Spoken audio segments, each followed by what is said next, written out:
of the United States of America, and to the republic for which it stands, one nation under God, indivisible, with liberty and justice for all. Roll call, John, please. Councilmember Garvin? Here. Councilmember Halsey? Present. Councilmember Brown? Councilmember Putnam? Here. Councilmember Steiger? Here. Councilmember Walker? Here. Do we have any additions to and modifications to the agenda? Thing, I haven't heard anything at all lately, or unless I wasn't here, on this investigation that we had this outfit doing for us. That's just the money we threw out the window.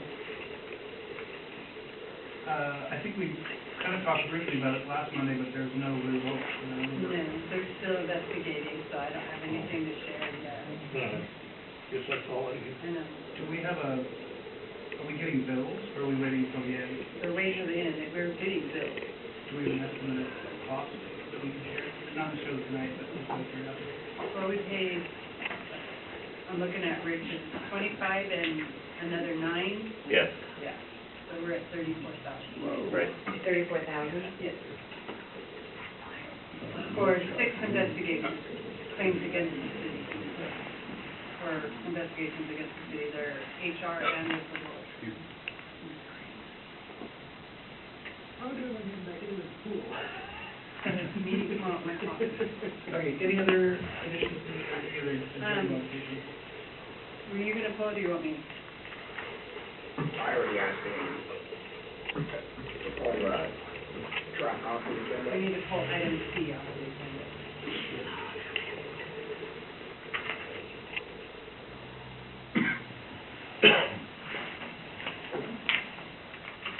Anything else? Okay, Mr. Morgan, you're up. Amendment 8 with parametrics. Amendment 8 with parametrics, the ongoing Valentine Avenue project. This is Amendment 8. This project is now under the control of the city of Sumner. Things went a little bit different here. It has been progressing. They've been doing their best to keep on time with the constrictions put on it by curb. And so this is to pay for actually work they've already done because they did not want to fall behind schedule. And I believe at the time when they started, there wasn't adequate staff to really address some of these issues. And Sumner, like I said, has now taken the lead on this project. So now that it's after the fact, I'm bringing this amendment to make sure that you guys agree with it before we pay any money on it.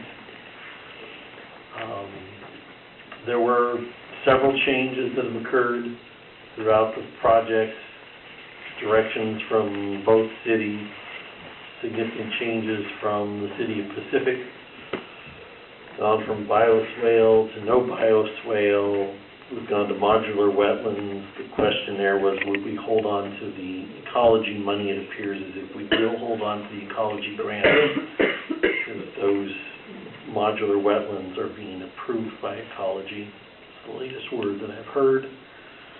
And we're just about ready to submit the final to CURB to get their blessing before it's ready to go out to bid. It's probably still a couple weeks away before it'd be ready to go to bid, but it's ready to be presented to them. Questions from council? Just so the audience knows, can you give us a total cost for this particular amendment? Total cost of this amendment, I was afraid you were going to ask me. I said I can find that in my copy here. There's, this amendment was, I think, $190,000.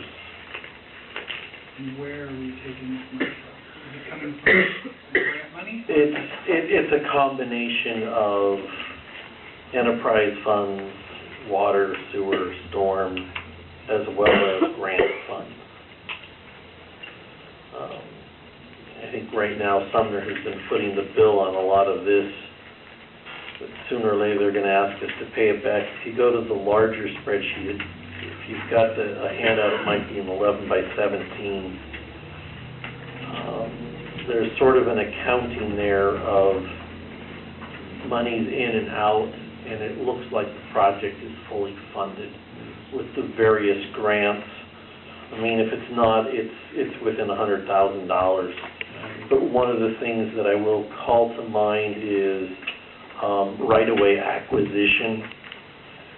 The right-of-way acquisition has come in lower than what is still stated in this budget.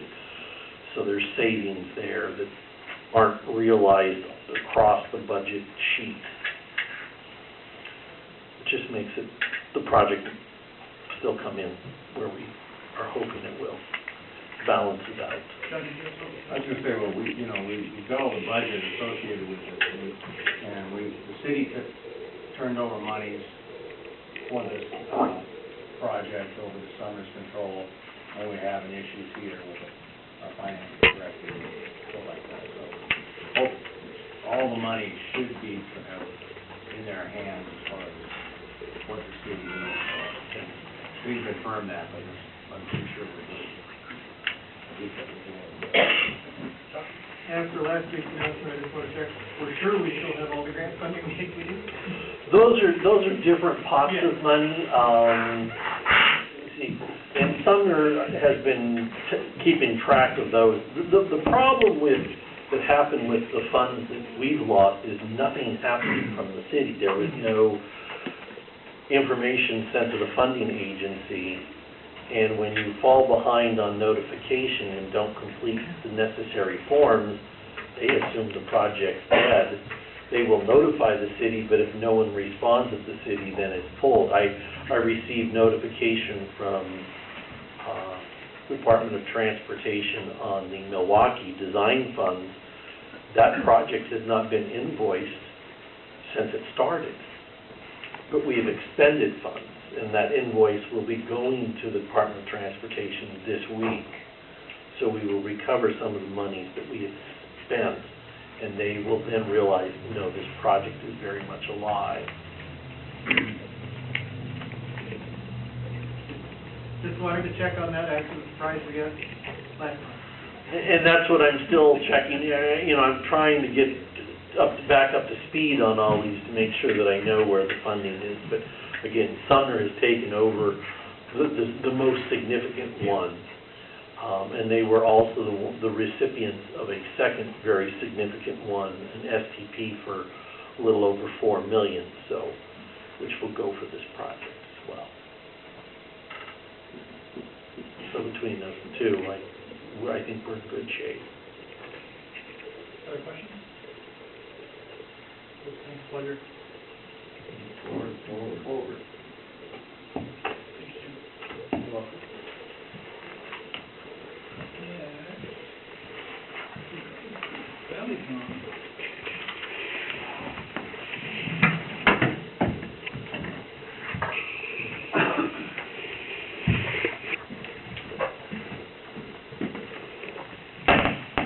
This is the annual contract for Valley Communications, and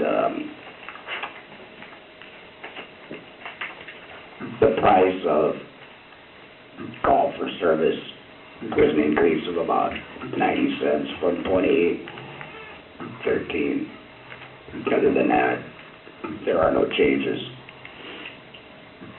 So I recommend that we proceed. There's not many, there are no options.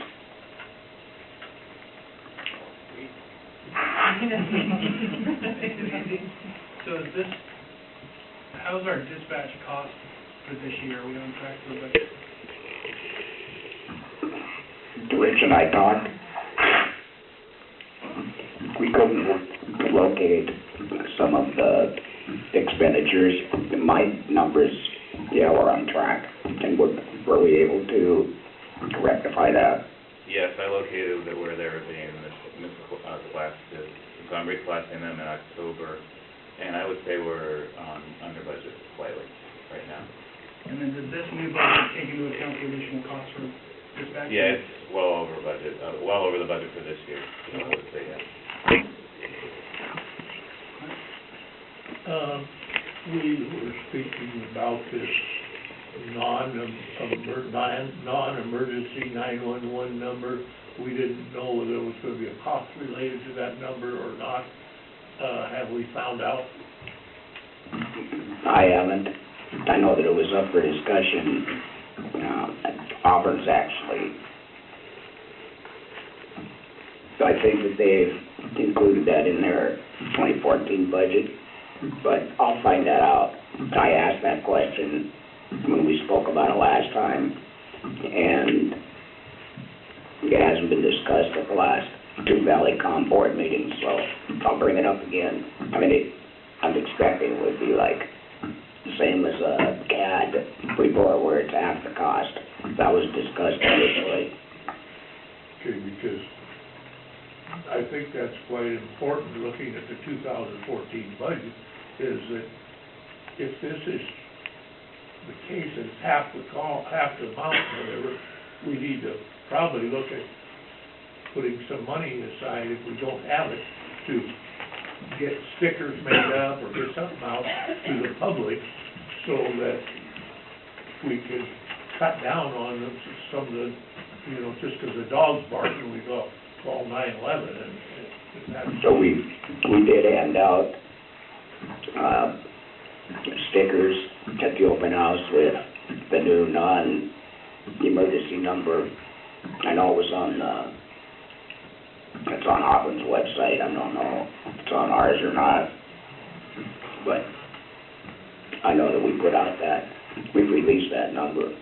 Okay, but I mean, you would, like, maybe put on utility bills every other month for 3 months, whatever, 3 months, I mean, just do something to put that number in front of the people more often so they get that. Because I would think if you look at your 911 calls, I'll bet you there's probably 30 to 40% of those calls that are really not 911 related. They're emergency, but they're really not top priority emergency. I don't know either. How are they going to classify a borderline emergency? Well, you get... No, I mean, it's just up for discussion because... Yeah, I know, but you get 911 calls because there's a dog loose. You get 911 calls because the neighbors are having a party and they're too loud. I mean, guys working on a car in the middle of the street. I mean, all these type of things that could be handled very easily without a 911 call. Well, Valleycom is set up not to treat those as emergency calls either. So I think that... So they do prioritize them and put them at charges for the new number? Well, a barking dog wouldn't, I know they would not classify it as emergency, but I don't know if there's what the standard's going to be to classify it as a full-blown 911 call or at the end of this month, that's up for discussion at the board meeting, then I can ask those pointed questions. Yeah, because if it comes in to them as a 911 call, that's the charge, how they prioritize it, is it still the full charge? Or does it comes in on a separate line with different numbers? I know what you're saying. You understand what I'm... Exactly, and I will ask those questions and bring it back after the last Thursday of the month we have a meeting. Okay, I don't want to forget about this because it's important that we... I'm not real clear either on it. Okay. In a real emergency, the callers probably would be so excited they couldn't find 11 on the telephone. Okay, I'm always looking for 11 by maybe, is that, sorry, it's too easy. Is that what Clint's talking about, is that the difference, is I noticed here that it talks about each dispatchable call. Is that maybe the difference there? I mean, Every call, whether it's emergency or non-emergency, I just get a call for service, a dispatchable call. But now they've changed to where if you call in a CPR in progress, that's an emergency, and a barking dog is not an emergency.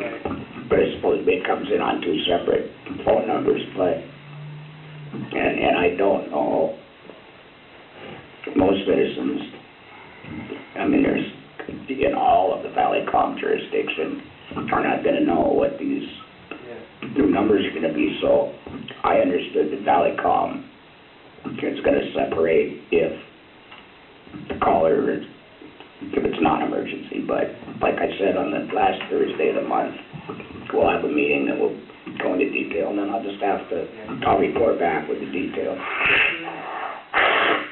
So then what's the, because it seems deliberate that they would say that the $37.48 fee is for each dispatchable call. What's a non-dispatchable call? Well, we use CAD, which is computer-aided dispatch. That's 50% of that $37. Okay. So, right now, even more than before, Valleycom is sending messages over the CAD instead of a dispatch call has to go over there. Yeah. And then we're billed also for airtime. Yeah. So, I don't know 100% of the answers, but I will by the end of the month. But the bottom line is, there's no other 911 service provider in. No, and I think my personal opinion, and obviously the other Valleycom and some of the other agencies dispatched by different centers, I think Valleycom is just awesome to do business with. Any other questions? What's council's pleasure? Move forward. We already signed it. And the next one up is the Tasers. We bought Tasers in 2007. The officers have been carrying the same units. The three of them that I know of are out of service right now, and they're expensive to repair. We've got no Tasers for the corrections officers, and that will be 4 additional Tasers. So out of the 14 that we need to replace, I talked with Rich, and he asked that we order 7 in 2013 budget and 7 in 2014. So they're just, it's a necessary tool. Are we getting credit? Looks like there's a trade-in credit. Are we trading in? There is. Yeah, I think we get $150 per unit that we turn in. And you're still going to try those out on council in January? Oh, right, they're not here. They're going to get stuff before the end of the year. Some of them are on this year. But you got to make sure they work, right? So we're going to do it in December. They can double it, and still taking it. You're almost giddy to not be here next year. Just an observation. I'm excited for the next round of leadership. Other questions by council? How often in a year do you use these, actually use those? A rough guess would be 4, maybe 5 times.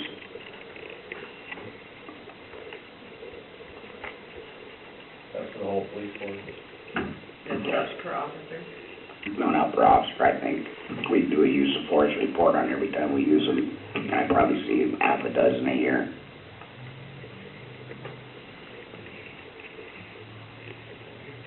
You're asking that each officer have one? Of course. Well, well, you don't have all of your officers out in the field at one time. How many officers do you have out on the streets at one given time? per shift, maybe one or two.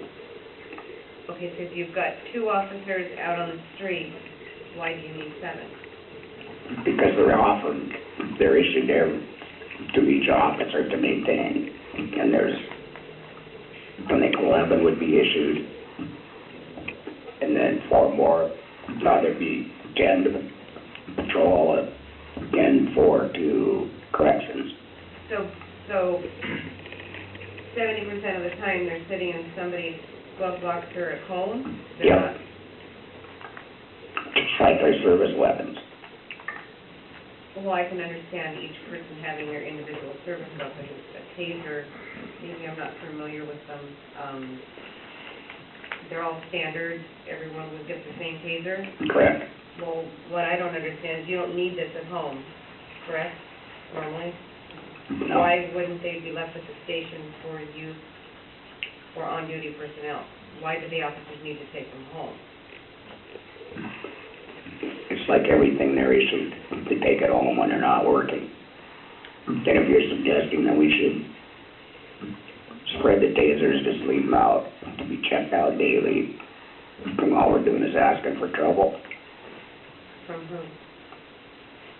I just, When the taser not working, or we have enough trouble right now when they're individually assigned. The batteries go dead, or they don't get tested, or the malfunctions now have to do with the darts and that sort of thing, but I mean, it's just like a vehicle. It's up to that individual officer to maintain and take care of everything that's issued. so each individual officer takes his car for an oil change? Yes.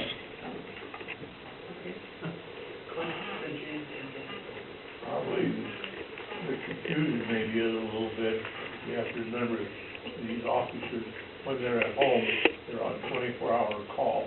So their home, when they're off, is their dispatch station. So if they're called out, they go from home to point X. They don't come to the station and pick up a taser and get in their car so they can go chase the guy down. I mean, it would be just like not even giving them the car. I mean, the only reason that they have the car is because when we had that shooting here and the kid got killed, we had all officers on deck except one within 30 minutes. And that was just because we had cars at their homes, and they were immediately in uniform, in jumpsuits, fully armed, and here in 30 minutes. And one of the officers was out shopping with his wife, so he got here though in about an hour and 15. So, if you either that, or you would lose the efficiency of some of the tasers, because there's no way a guy could run to the station and grab a taser and say, I gotta go chase this guy. Oh, yeah, Matthew's got the taser. I think too, to explain it, it's an insurance policy, just like every officer is issued spike strips. They go into the trunk of the car.